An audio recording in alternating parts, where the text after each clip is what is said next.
अस्सलामुअलैकुम, मैं हुमाद और आज है हमारी डिजिटल मार्केटिंग की क्लास नंबर 5, जिसमें हम देखेंगे कि हम किस तरह से अपनी वर्डप्रेस की वेबसाइट को सेटअप कर सकते हैं और उसको किस तरह से डेवलप कर सकते हैं और उसको आई कैचिंग बना सकते हैं कि लोगों को हमारी वेबसाइट अच्छी लगे। पिछली क्लास में हमने देखा था कि हम किस तरह से होस्टिंग बाय कर सकते थे या फ्री में होस्टिंग ले सकते थे।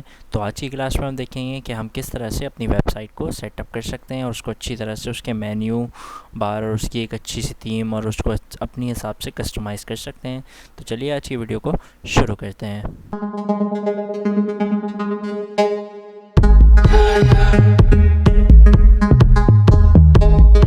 पहले तो मैं आपको बताऊं कि हम अपने वर्डप्रेस के डैशबोर्ड को दो तरीके से ऑन कर सकते हैं। एक तरीका तो ये है कि आपने जहाँ से होस्टिंग ली है आप वहाँ होस्टिंग वाले ऑप्शन पे जाएं, जो आपका डोमेन है उस पर जाएं, तो आपको यहाँ वर्डप्रेस डैशबोर्ड मिल रहा है, आपको इस पर क्लिक करना है और यहाँ से आपको एडिट वेबसाइट पे क्लिक करना है। तो वो आपको वर्डप्रेस की जो है आपकी जो WP डैशबोर्ड होगा, वर्डप्रेस का डैशबोर्ड होगा, वो ऑन करके दे देगा कुछ इस तरह से। अभी जो है ये इसको रीडायरेक्ट कर रहा है हमारे WP पैनल पे, तो कुछ इस तरह से भी हो सकता है।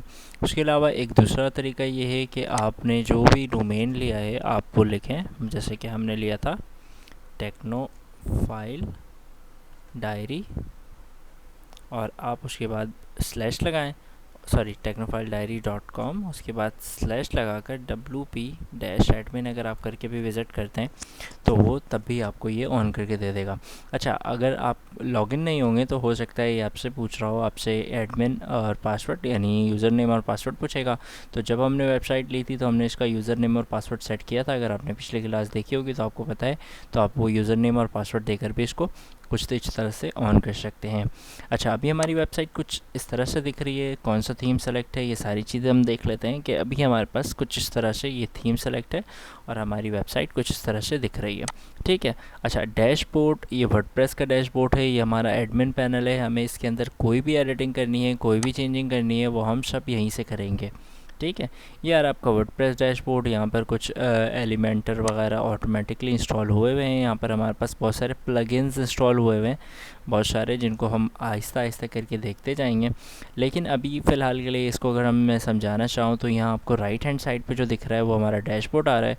उसके बाद यहाँ पोस्ट का ऑप्शन आ रहा है। अगर आपको कोई भी पोस्ट करनी होती है तो हम यहाँ पोस्ट से ऐड न्यू पोस्ट से जाके करते हैं। इस तरह यहाँ पर आपकी मीडिया लाइब्रेरी है, इसी तरह पेजेस आ रहे हैं। उसके बाद कमेंट्स आ रहे हैं कि आप अपने कमेंट्स को रिव्यू कर सकते हैं कि कोई किसने कौन सा कमेंट किया हुआ है, उसको आप रिव्यू भी कर सकते हैं। उसके अलावा यहाँ पर बहुत सारी चीज़ें हैं, हम आहिस्ता आहिस्ता सबको देखेंगे। लेकिन अभी सबसे पहले हमें करना ये है कि हमें अपनी वेबसाइट की थीम को चेंज करनी है। तो थीम को चेंज करने के लिए हमें करना क्या होगा, हम यहाँ पेरेंट्स वाले ऑप्शन पे जाएंगे। आपको सामने दिख रहा है थीम्स, हमने यहाँ पर थीम्स पे क्लिक कर दिया। ठीक है। थीम्स पे क्लिक करने के बाद आप यहाँ पर आ जाएं। यहाँ पर आने के बाद आप सिंपल आपको जो भी थीम अप्लाई करनी है आप वो थीम सेलेक्ट कर लें। ठीक है। अभी आप देखें यहाँ पर आपके पास सिर्फ 4 थीम्स आ रही हैं। अगर आपको मज़ीद थीम्स चाहिए तो आपको करना क्या होगा, आपको करना ही होगा कि आपको ऐड न्यू थीम पे क्लिक करना पड़ेगा। जैसे ही आप ऐड न्यू थीम पे क्लिक करेंगे तो आप देखें कुछ यहाँ पर आ रही हैं नीचे की तरफ, और भी बहुत सारी थीम्स आपको मिल जाएंगी। तो जो भी थीम आपको समझ में आती है आपको सिंपल उसको इंस्टॉल करना है, उसके बाद उसको एक्टिव करना है। जो ऑलरेडी इंस्टॉल है उसमें सिर्फ एक्टिव का ऑप्शन आ रहा होगा, देखें एक्टिव का आ रहा है, एक्टिव का आ रहा है। और अगर आप कुछ डाउनलोड करना चाहें तो आप वो भी कर सकते हैं, कहीं से कर लें, अपने हिसाब से जो भी आपको थीम चाहिए वो कर सकते हैं। सबसे जैसे अभी आप देख सकते हैं यहाँ से एस्ट्रा थीम एक्टिवेट हुई हुई है, लेकिन मुझे ये एस्ट्रा नहीं लग रहा है, ये मुझे कुछ और ही लग रहा है। खैर, अगर मैं यहाँ से इसको फॉर एग्ज़ाम्पल एक न्यू थीम अगर मैं चाह रहा हूँ, फॉर एग्ज़ाम्पल मैं चाह रहा हूँ अपॉइंटमेंट नाम की एक थीम आती है। अगर मैं अपॉइंटमेंट सर्च कर लूँ, यहाँ पर आप देख सकते हैं अपॉइंटमेंट नाम की एक थीम आ रही है। आपको कोई भी थीम सर्च करनी है आप सर्च करें अपने लेटेस्ट के हिसाब से, अपने नाम पे, एजुकेशन के हिसाब से, आप जिस हिसाब से भी सर्च करना चाहते हैं आप सर्च करें। जो भी थीम आपको लगानी है आपको यहाँ से उसको सबसे पहले कर लेना है इंस्टॉल करने के बाद आपको यहाँ से इसको कर लेना है एक्टिव।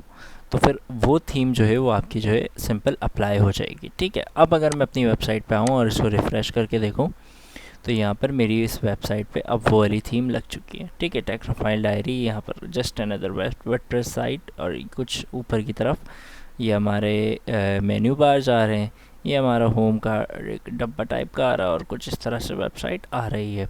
अब इसको हम कस्टमाइज़ किस तरह से कर सकते हैं, ये जो भी चीज़ मैंने अभी लाई है देखें आप, एक तो ऑप्शन यहाँ पर ऑलरेडी आ रहा है get started with appointment light. अगर मैंने गेट स्टार्टेड किया तो ये हमें बता रहा है गो टू कस्टमाइज़र। ठीक है, पहले तो आपको ये बता रहा है कि आप कुछ डेमो इसके इंपोर्ट करवा सकते हैं। यानी अगर मैं क्लिक हेयर पे क्लिक करता हूँ तो इसके कुछ डेमो इंपोर्ट के ऑप्शंस आ रहे हैं, और यहाँ से फॉर एग्जांपल ये सबसे पहला है, कह रहा है आप ये इसको इंस्टॉल एक्टिव कर लें, और कॉन्टैक्ट फॉर्म 7 जो है ये एक प्लगइन है, आप इसको इंस्टॉल कर लें। एलिमेंटर ऑलरेडी हुआ है, 1 क्लिक डेमो इंपोर्टर कर लें। यानी आपको बहुत सारी चीज़ें बता रहा है, आप इसको करना चाहें तो आप कर लें।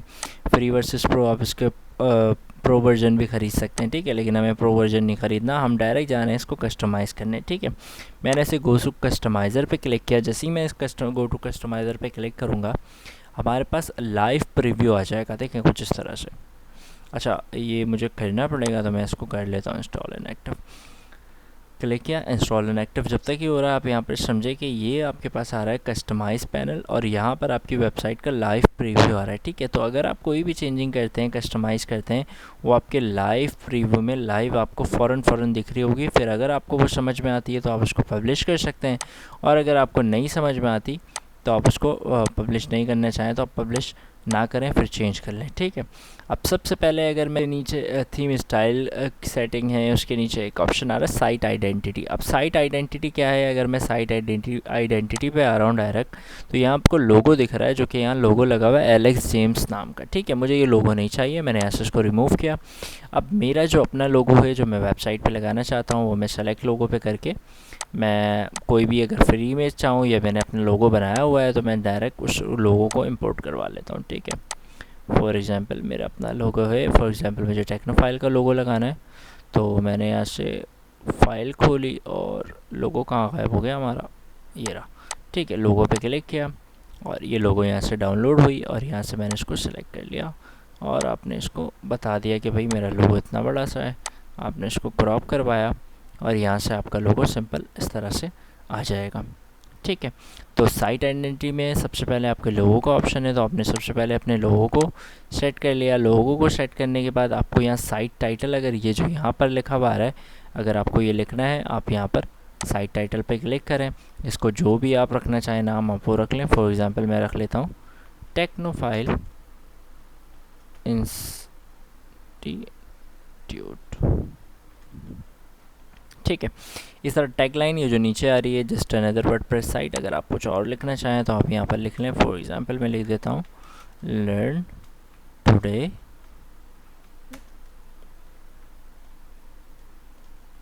Lead tomorrow. ठीक हो गई बात। ठीक है, इस तरह आप लोगों की विड्थ को बढ़ा सकते हैं। जितनी विड्थ बढ़ाएंगे लोगो उतना बड़ा हो जाएगा, लोगों की विड्थ जितनी कम करेंगे लोगों का विड्थ उतना कम हो जाएगा। सही है, तो आप अपने हिसाब से इसको जितना सेट करना चाहें, आप छोटा लोगो दिखाना चाहते हैं आप लोगों की विड्थ कम कर दें तो लोगो छोटा हो जाएगा। ठीक है, तो ये आपकी साइट का नाम भी आ गया, टैगलाइन भी आ गई और लोगो भी आ गया। नीचे की तरफ आए तो साइट आइकन आ रहा है। दरअसल साइट आइकन क्या होता है, ये जो माउस अगर मैं लेकर जा रहा हूँ आप अपनी वेबसाइट पे देखेंगे तो यहाँ पर एक लोगो शो हो रहा होता है। ठीक है, यहाँ पर आई डोंट नो कि क्यों नहीं शो हो रहा। मैं अगर इसको क्रोम में खोलूँ टेक्नोफाइल डायरी.com, शायद क्रोम में शो हो जाए। ठीक है, ये दुनिया वाला साइन आ रहा है। ठीक है, तो अगर मैं इसको चेंज करके अपना लोगो लगाना चाहता हूँ तो मैं करूँगा क्या, सिंपल यहीं से साइट सेलेक्ट साइट पे आऊँगा। फॉर एग्जांपल मुझे यहाँ पर जो भी इमेज रखनी है मैं यहाँ से सेलेक्ट फाइल कर रहा हूँ, यहाँ से इस इमेज को ओके करके सेलेक्ट करवा कर, सेलेक्ट आ रहा है ऑलरेडी, क्रॉप कर रहा हूँ और यहाँ से इसको कर रहा हूँ पब्लिश। अब मैं आपको दिखाता हूँ, ये देखें आप, यहाँ पर लोगो आ गया मेरा, तो ये मेरी साइट आइडेंटिटी हो गई। अभी देखें आप, ये दुनिया टाइप का अर्थ बना हुआ रहा है, रिफ़्रेश किया, अब यहाँ पर लोगो आ गया। तो साइट आइडेंटिटी में आप जो लोगो लगाते हैं वो आपकी साइट आइडेंटिटी में ऊपर की तरफ आ रहा होता है। तो उम्मीद है ये लोगो, टैगलाइन और साइट टाइटल वगैरह आपको समझ में आ चुका है। अगर आप नहीं डिस्प्ले करवाना चाहते लोगों के साथ तो आपने यहाँ से टिक हटा दिया तो सिर्फ लोगो शो होगा, वो नहीं होगा। आप चाहते हैं तो टिक लगा कर तब करवाएं, तो टिक लगाने के बाद करवाएंगे तो ये दोनों चीज़ें शो हो रही होंगी। इसी के नीचे मेन्यूज़ का ऑप्शन मौजूद है। अब आप मेन्यूज़ में क्या चीज़ें ऑप्शन आ रही हैं आपके पास, अगर मैं मेन्यूज़ पे क्लिक करता हूँ तो पहला है मेन्यूज़। अगर मैं मेन्यू पे क्लिक करता हूँ तो पहले home page, about, service, portfolio और कॉन्टैक्ट। तो अगर आपको मेन्यूज़ यही रखने हैं तो ठीक है, लेकिन अगर आपको मेन्यूज़ कोई सी डिलीट करना है, फॉर एग्जांपल मुझे पोर्टफोलियो का ऑप्शन डिलीट करना है या मुझे कॉन्टैक्ट का ऑप्शन डिलीट करना है, जो भी डिलीट करना है आप यहाँ साइड पे क्लिक करें और यहाँ से आकर इसको रिमूव कर दें तो ये रिमूव हो जाएगा। ठीक है, इस तरह अगर कोई ऑप्शन और ऐड करना होगा तो आप ऐड आइटम्स पे क्लिक करेंगे, आप यहाँ से जो भी करवाना चाहें ऐड, आपने यहाँ से प्लस पे क्लिक किया, ऐड हो गया। इसी तरह आपको किसी को ऊपर नीचे करना है तो आप उसको अपने हिसाब से सेट कर सकते हैं, क्या चीज़ पहले दिखे क्या चीज़ बाद में दिखे, आप अपने हिसाब से उसको सेट कर सकते हैं। उसके अलावा अगर आपको कोई मज़ीद एक पेज ऐड करवाना है, फॉर एग्ज़ाम्पल आप एक पेज और बनाना चाहते हैं और उसको ऐड करवाना चाहते हैं, मैं ब्लॉग नाम से एक पेज बनाना चाह रहा हूँ, तो मैंने यहाँ ऐड न्यू पे क्लिक किया और यहाँ से ब्लॉग्स नाम से एक पेज बनाना हो, ब्लॉग्स लिखा, ऐड कर दिया, तो यहाँ पर देखें एक ब्लॉग नाम से पेज बन गया और वो ऐड भी हो गया। फॉर एग्ज़ाम्पल मैं उसको होम के बाद रखना चाह रहा हूँ, इसको उठाकर मैंने होम के बाद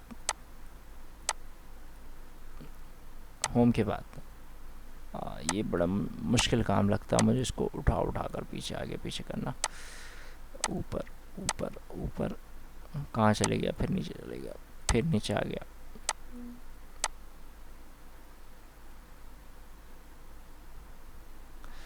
इसको मुझे यहाँ रखना है और इसको थोड़ा इधर करना है, फिर नीचे आ गया, क्या मसला है, रीऑर्डर करना है, यहाँ से रीऑर्डर कर लेते हैं, इसको इधर किया, एक सेकेंड, इसको पहले लाइन पे कर लिया, रीऑर्डर पे क्लिक किया और फिर यहाँ से इसको ऊपर बढ़ाया ऊपर बढ़ाया ऊपर बढ़ाया ऊपर बढ़ाया, ऐसे ही आ गया, दूसरे नंबर पे डन किया, यहाँ से पब्लिश कर दिया। अब देखिए home, blogs, about, portfolio, contact, services, सही। अब फिर से रीऑर्डर करना है, मैं सर्विसेज थोड़ा ऊपर चाह रहा हूँ, ये नीचे चाह रहा हूँ और अबाउट को भी नीचे की तरफ लाना चाह रहा हूँ, सिंपल, डन, पब्लिश। ठीक है, तो ये आपका सिंपल पेजेस बन गए। अब देखें अगर कोई एक्सेस कर लेता है, रिफ़्रेश किया मैंने, ब्लॉग्स को ऑन करूँगा तो ये ब्लॉग्स का पेज ऑन हो गया। ठीक है, इस तरह अगर पोर्टफोलियो का पेज ऑन करूँगा तो पोर्टफोलियो का पेज ऑन होगा, इस तरह सर्विस का ऑन करूँगा तो सर्विस का ऑन होगा, अबाउट ऑन करूँगा तो अबाउट ऑन होगा, कॉन्टैक्ट ऑन करूँगा तो कॉन्टैक्ट होगा। अबाउट में आप अपनी डिटेल या आपने जिस हिसाब से वेबसाइट बनाई है वो उसकी डिटेल लिख सकते हैं। कॉन्टैक्ट में आप जो भी अपना कॉन्टैक्ट फॉर्म बनाना चाहें तो आप वो बना सकते हैं, किस तरह बनेगा वो सारी चीज़ें हम देखेंगे। ठीक है, इस तरह ब्लॉग्स में आपने जो ब्लॉग्स लिखे होंगे वो आ जाएगा और आपका एक होम पेज आ रहा होगा। ठीक है, तो ये तो है आपका मेन्यू। अगर फाइनल हो गया आप बैक आ जाएं। इसी तरह आप देखें यहाँ सर्विसेज का ऑप्शन आ रहा है कि कौन कौन सी सर्विसेज दे रहे हैं। ठीक है, नीचे की तरफ आएँ तो ये रहा जो सर्विसेज का ऑप्शन आ रहा है ना, ये यानी अगर आप सर्विसेज देते हैं तो यहाँ पर सारी चीज़ें ये ऐड हो रही हैं। लेकिन अगर आपको ये नहीं देना, ये सारी चीज़ें रिमूव करनी है, आप यहाँ डिलीट मेन्यू पे क्लिक कर दें, वो डिलीट होकर जो आपका जो मेन्यू होगा प्राइमरी वो नीचे की तरफ आ जाएगा। ठीक है, तो ये ज़्यादा बेहतर है, तो आप इसको पब्लिश कर दें। ठीक है, बाकी अगर सोशल लिंक अगर आपको देना है, अपनी सोशल लिंक को ऐड करवाना है कि फेसबुक, इंस्टाग्राम वगैरह की, तो आप यहाँ सोशल पे आ जाएं। फॉर एग्जांपल इंस्टाग्राम की लिंक ऐड करवानी है आपने इंस्टाग्राम की लिंक ऐड करवा दी। इसी तरह लिंक्डइन की करवानी हो, जिसकी भी करवानी हो करवा सकते हैं। अगर आप फेसबुक का बनाना चाहें ऐड आइटम्स पे क्लिक करें। ठीक है, अच्छा आपको एक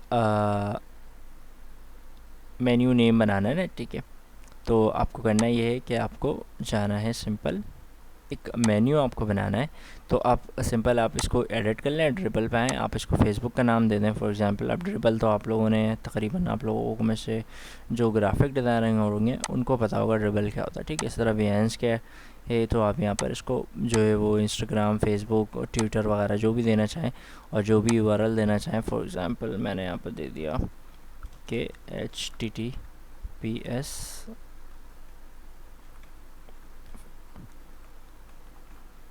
facebook.com। ठीक है, यहाँ से मैंने इसको कर दिया पब्लिश। तो ये अब फेसबुक वाले पे कोई क्लिक करेगा तो डायरेक्ट फेसबुक पे पहुँच जाएगा और इस तरह से सिंपल पहुँच सकता है। ठीक है, तो ये सिंपल सी चीज़ है। उसके अलावा अगर आपको सिंपल मैं इसको यहाँ से पब्लिश कर रहा हूँ। ठीक है, ये इतना वेबसाइट हमारा हो गया काम। आगे आते हैं, उसके बाद मैं पीछे आ रहा हूँ, सोशल साइट अभी मैं नहीं दिखा रहा, पीछे आ रहा हूँ। एक है विजेट्स का ऑप्शन। विजेट्स क्या चीज़ें, ये जो साइड में आ रही है ना, ये हमारी विजेट्स हैं। अगर मैंने विजेट्स पे क्लिक किया, साइड बार दिख रहा है आपको, साइड बार पे क्लिक किया, यहाँ से अब देखो ब्लॉक विजेट्स आ रहा है, ये बहुत आसान है इसके ज़रिए करना। क्लिक किया, इसको गॉट इट किया, अब देखिए यहाँ रिसेंट पोस्ट आपके आ रहे हैं, रिसेंट कमेंट्स आ रहे हैं, आर्काइव्स आ रहे हैं, आर्काइव्स आ रहे हैं, कैटेगरीज आ रही हैं, मेटा आ रहा है। अब आपको मेटा हटाना है, आप यहाँ पर क्लिक किया और यहाँ से इसको रिमूव कर दिया। ठीक है, मेटा डिलीट हो गया। कैटेगरीज़ भी नहीं चाहिए आपको, आपने यहाँ क्लिक किया, रिमूव कर दिया, कैटेगरीज़ भी डिलीट हो गई। इस तरह ये भी नहीं चाहिए, आपने इसको भी डिलीट कर दिया। कमेंट भी नहीं चाह रहे हैं आप, आपने यहाँ से इसको भी डिलीट कर दिया। सही है, आप चाह रहे सर्च आ रहा हो, रिसेंट पोस्ट आ रहा हो। इसी तरह आप कोई भी ऐड करना चाहें, आप यहाँ प्लस पे क्लिक करें, ये आपसे पूछेगा आपको क्या ऐड करना है। आप यहाँ से ब्राउज़र पे क्लिक करें, कोई पैराग्राफ, हेडिंग, लिस्ट, कोई कोड ऐड करना है, ठीक है, कोई इमेज ऐड करनी है, कोई गैलरी ऐड करनी है, बटन्स ऐड करने हैं, कॉलम्स ऐड करना है। देख सकते हैं आप यहाँ पर बहुत सारे ऑप्शन हैं। ठीक है, एम्बेड करना है आपको ट्विटर, फेसबुक, यूट्यूब, जो भी आप करना चाहें आप कर सकते हैं। एग्जाम्पल के तौर पर मैं गैलरी बनाना चाह रहा हूँ, मैंने यहाँ से गैलरी सेलेक्ट किया और सिंपल, अब देखें गैलरी सेलेक्ट तो कर लिया, लेकिन फिर आपको इमेजेस अपलोड करनी पड़ेंगी, तो मैंने इमेजेस पे क्लिक किया और फॉर एग्ज़ाम्पल मैंने यहाँ से एक इस इमेज को ओपन करवा लिया, तो ये यहाँ पर अपलोड हो गया। ठीक है, इस तरह अगर मुझे एक और करवाना है, मैंने मतलब मज़ीद जितनी भी पिक्चर्स आपको अपलोड करवानी है इस गैलरी के अंदर, आपको वो करवा लेनी है। आई एम सॉरी, इसको मैं थोड़ा रिमूव कर रहा हूँ क्योंकि मैंने गैलरी बनाई है, तो मैंने मीडिया लाइब्रेरी से ये अपलोड करवा लेता हूँ नीचे से। ठीक है, फॉर एग्ज़ाम्पल मुझे ये वाली पिक चाहिए, ये पिक चाहिए, ये नहीं चाहिए, ये नहीं चाहिए, ये पिक चाहिए, ये पिक चाहिए। मैं सिर्फ आपको समझाने के लिए बता रहा हूँ गैलरी से होगा क्या। ठीक है, सम किया, क्रिएट किया, इंसर्ट किया, अब एक गैलरी बन के आ जाएगी साइड पे और उस गैलरी में सारी पिक्चर्स आ जाएंगी। थोड़ा सा टाइम लगेगा, ये आ गई आपकी गैलरी बनकर। तो आप साइड में कोई गैलरी बनाना चाहें या कुछ भी बनाना चाहें तो आप वो कर सकते हैं। फाइनल करके आप उसको पब्लिश कर देंगे। तो इस तरह से आप विजेट्स में जो भी चीज़ें ऐड करना चाहें आप कर सकते हैं। अच्छा, इसी तरह अगर मैं फुटर विजेट्स पे आ रहा हूँ, तो फुटर विजेट्स का एरिया ये जो नीचे की तरफ आ रहा है वो आ रहा है। ठीक है, जिसमें आपके सिर्फ नेविगेशन के सर्विसेज वाले ऑप्शंस आ रहे थे। अगर मैं यहाँ सोशल ऐड करवाता हूँ और सोशल बार जो कि पहले नहीं आ रहा था, यानी इंस्टाग्राम, फेसबुक, तो मैंने किया क्या, फुटर विजेट पे आया, यहाँ से फुटर विजेट में मैंने सर्विसेज वाले में ये सारी चीज़ें ऐड करवा दी। मैं इसको सर्विसेज से हटाकर इसको मैं सोशल साइट दे देता हूँ नाम।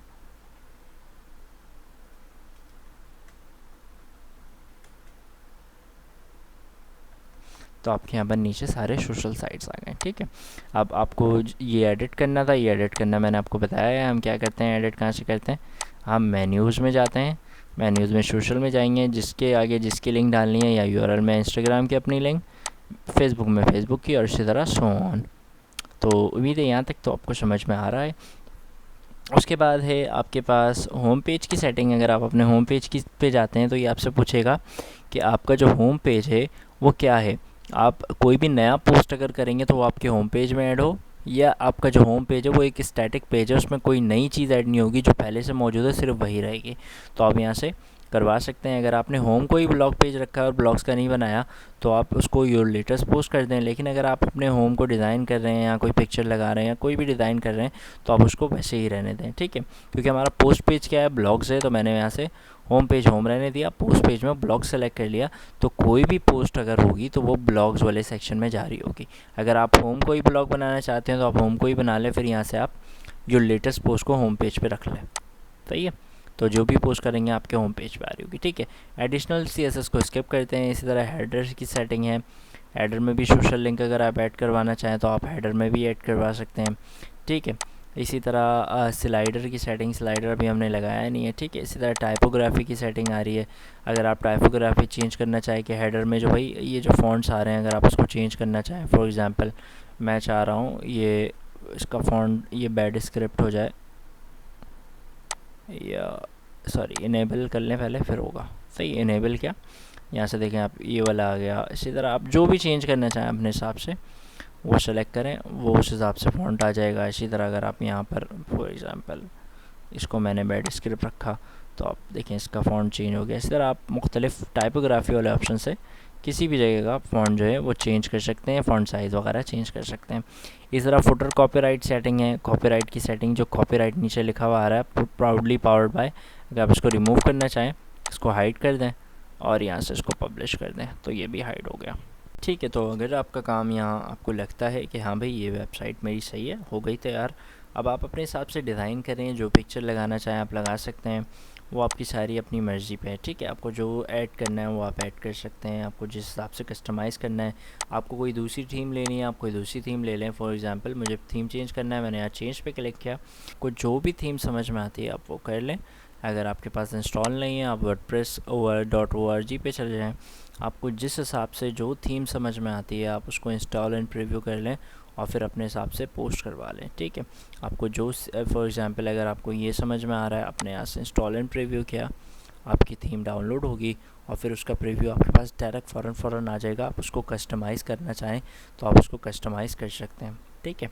अब देखें इसमें दो ऑप्शंस आ रहे हैं। अब देखिए जितनी कस्टमाइजेशन मैंने की वो ऑलरेडी यहाँ पर होकर आ रही है, ठीक है। ये सोशल साइट्स भी आ रहे हैं और यहाँ पर ये बंदे की पिक्चर भी ये आ रही है, ठीक है। जनरल सेटिंग पे अगर मैं जाता हूँ, साइट आइडेंटिटी ऑलरेडी मैंने कस्टमाइज़ किया हुआ है। कलर्स आप सेलेक्ट कर लें। होम पेज की सेटिंग वही वाली चीज़ जो मैंने बताई, स्टैटिक पेज है या ब्लॉक का पेज है, आप यहाँ से एडजस्ट कर लें। ज़रा टेक्निकल टेकअप फ्रंट पेज जो आपके पास आ रहा है, ये जो इमेज आ रही है, अगर आप उसको चेंज करना चाहें अपने हिसाब से कोई दूसरी इमेज लगा लें, ठीक है। इसी तरह आपको कोई फ़ीचर की सेटिंग करनी है, ठीक है। इस तरह आपको जो भी सेटिंग करनी है, आप सिंपल यहाँ से बैकग्राउंड इमेज देना चाहते हैं, बैकग्राउंड इमेज दे दें। मेन्यूज़ में अगर आपको कोई चेंज करनी है तो आप मेन्यूज़ में चेंजिंग कर लें। यानी आपको जो भी चीज़ें मैंने बताई, हर थीम के साथ वही सारी चीज़ें यूज़ हो रही हैं, तो आप वही सारी चीज़ें अपनी थीम के साथ चेंजिंग करके अपनी वेबसाइट को कस्टमाइज़ कर सकते हैं। उम्मीद है आज की क्लास आपको समझ में आई है। जो चीज़ें मैंने आपको बताई कि आप किस तरह से अपनी थीम्स को कस्टमाइज़ करके सारी चीज़ें एडजस्ट कर सकते हैं। कोई भी अच्छी सी थीम लेकर आप उस पर काम करके अच्छे से अपनी थीम को कस्टमाइज़ करके अपनी वेबसाइट को अच्छे से कस्टमाइज़ कर सकते हैं, अच्छे से बना सकते हैं, आई कैचिंग बना सकते हैं, ठीक है। करें कि आप देखें कि आपको कौन सी अच्छी थीम मिलती है, आप कोई अच्छी सी थीम उठाएं और फिर उस पर काम करें तो ज़्यादा बेहतर आपको लगेगा। तो मिलते हैं अगली वीडियो में, तब तक अपना ख्याल रखिएगा। अल्लाह हाफ़िज़।